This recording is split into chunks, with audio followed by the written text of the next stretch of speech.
పవన్ కళ్యాణ్ ఆ పేరులోనే ఉంది ఒక సెన్సేషన్. ఆ పేరే ఒక వైబ్రేషన్.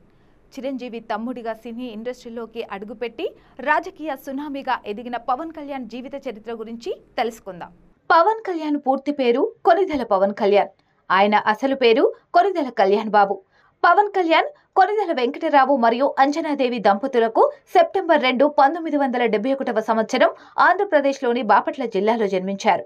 అతను ఒక భారతీయ నటుడు, రాజకీయవేత్త, చిత్ర నిర్మాత, యుద్ధ కళాకారుడు. కళ్యాణ్ని ఆయన అభిమానులు పవర్ స్టార్ అని పిలుస్తారు. వరుసగా సినిమాలు ఫెయిల్ అయినా అభిమానులు మాత్రం ఆయనను వదిలి వెళ్లలేదు. అన్న చిరంజీవి స్థాపించిన ప్రజారాజ్యం పార్టీ ద్వారా రాజకీయాల్లోకి ఎంట్రీ ఇచ్చిన ఆయన స్వంతంగా జనసేన పార్టీ పెట్టి ఏపీ రాజకీయాల్లో కీలక నేతగా ఎదిగాడు. అటు సినిమాల్లోనూ ఇటు రాజకీయాల్లోనూ రాణిస్తున్న సినీ నటుడు, నిర్మాత, రచయిత, రాజకీయవేత్త పవన్ కళ్యాణ్. పవన్ కళ్యాణ్ 1997 సంవత్సరంలో నందినిని వివాహం చేసుకున్నాడు. 2001లో పవన్ కళ్యాణ్ నటి అయిన రేణు దేశాయ్తో లివింగ్ రిలేషన్షిప్ లో ఉన్నాడు. వీరికి అఖిరానందన్ అనే కుమారుడు 2004లో జన్మించాడు. విడాకులు ఇవ్వకుండానే మళ్లీ పెళ్లి చేసుకున్నాడు అని నందిని పవన్ కళ్యాణ్ పై 2007 జూన్లో కేసు పెట్టిందే. విశాఖపట్నంలోని మెజిస్ట్రేట్ కోర్టు ఈ కేసును కొట్టిపారేసిందే. తర్వాత జూలై 2007లో కళ్యాణ్ విడాకుల కోసం దాఖలు చేశాడు. వారి వివాహం జరిగిన వెంటనే నందిని తనను విడిచిపెట్టిందని చెప్పి విడాకులు కోరారు.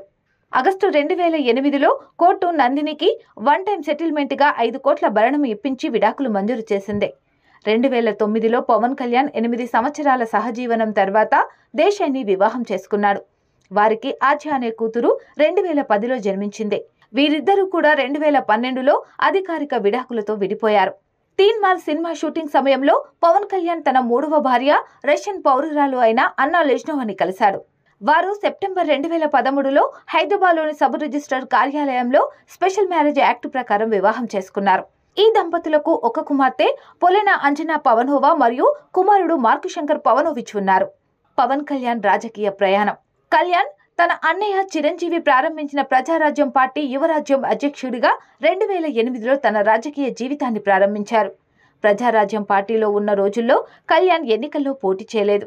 రాజ్యాంగబద్ధమైన పదవిని చేపట్టలేదు. 2014లో కళ్యాణ్ జనసేన పార్టీ అనే కొత్త రాజకీయ పార్టీని ప్రారంభించారు. ఆగస్టు 2017లో అతను తన సినిమా కమిట్మెంట్లను పూర్తి చేసిన తర్వాత అక్టోబర్ 2017 నుండి పూర్తిస్థాయి రాజకీయాల్లోకి ప్రవేశించాలని భావిస్తున్నట్లు ప్రకటించారు. 2019 ఆంధ్రప్రదేశ్ శాసనసభ ఎన్నికల్లో జనసేన పార్టీ 140 నియోజకవర్గాల్లో పోటీ చేసింది. కళ్యాణ్ 2 నియోజకవర్గాల్లో పోటీ చేశారు. అవి గాజువాక మరియు భీమవరం. అతను వైఎస్ఆర్ కాంగ్రెస్ పార్టీ అభ్యర్థులతో రెండింటిలోనూ ఓడిపోయారు. తర్వాత అదే సంవత్సరం నవంబర్ 3, 2019న వైఎస్ఆర్ కాంగ్రెస్ పార్టీ పాలనకు వ్యతిరేకంగా భవన నిర్మాణ కార్మికులకు మద్దతుగా విశాఖపట్నంలో కళ్యాణ్ లాంగ్ మార్చ్కు నాయకత్వం వహించారు. 16 జనవరి 2020న 3 సంవత్సరాల పాటు బీజేపీకి దూరమైన తర్వాత కళ్యాణ్ తన పార్టీ పొత్తును ప్రకటించారు. నేను ట్రెండ్ ఫాలో అవ్వను, ట్రెండ్ సెట్ చేస్తాను అంటూ చెప్పిన డైలాగ్ నిజం చేసి చూపించాడు. 2024వ సంవత్సరంలో ఎన్డీఏ కూటమి తరపున పిఠాపురం అసెంబ్లీ నియోజకవర్గం నుండి ఎమ్మెల్యేగా పోటీ చేశారు. సినిమా హీరోగా పరిచయమై రాజకీయ నాయకుడిగా చరిత్ర సృష్టిస్తున్న పవన్ కళ్యాణ్ బయోగ్రఫీ గురించి తెలుసుకున్నారుగా. పవన్ కళ్యాణ్ గురించి మీరేమనుకుంటున్నారో కామెంట్ సెక్షన్లో పంచుకోండి.